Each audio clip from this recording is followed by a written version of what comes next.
But first, and this is extraordinary, why are Australians still locked up in our homes? I mean, another day we had just 50 new coronavirus infections in the whole country. Previous days we've had fewer even. We've got another day of far more people getting better than are getting sick. In Victoria, for instance, just 162 people in the entire state are now sick. So why won't the Morrison government tell us what it's waiting for? What is the sign it is waiting for to release us all from this home imprisonment and let people start getting back to work? And this is what gets me. Why are so many journalists not demanding to know, instead encouraging them? I mean, more and more bans. This is frightening. It's like they actually like the smack of government authority. And it's like our politicians, that they like this all a little bit too much too, love this extraordinary power they now have over us. Stay in your houses, get off the road, get off the beach. What's your excuse for being outside, soldier? Listen, haven't we already achieved everything that the government and the state premiers too once said was their excuse for declaring this virtual police state? We were told a month ago that we had to stay shut up in our homes because up to 150,000 people will die from the coronavirus. 150,000 instead, just 63. Just 63 so far have died.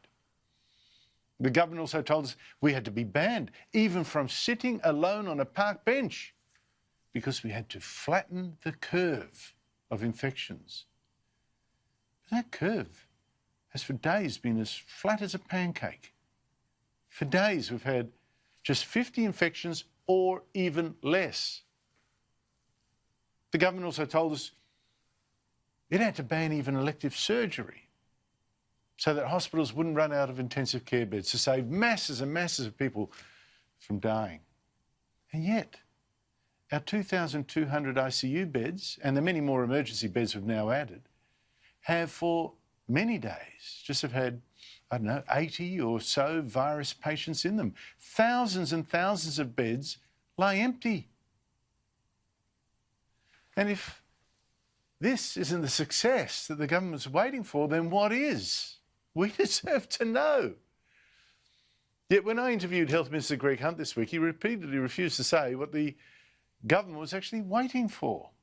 Is it one more week of this? Is it 2 more weeks of this? When is the light at the end of the tunnel? You can't keep saying we're going to do for another 5.5 months when we've got only a trickle of people going to hospital, when you've got more people, as you say, more people recovering than are getting sick. The hospitals are not under the pressure that we expected at all. Firstly, what we have to see is a very significant stabilisation of the case numbers. We've seen that very significant reduction. So what's the big secret? What is this metric? Shouldn't we all know what the government is aiming for and then, be able to debate the costs and benefits of that target?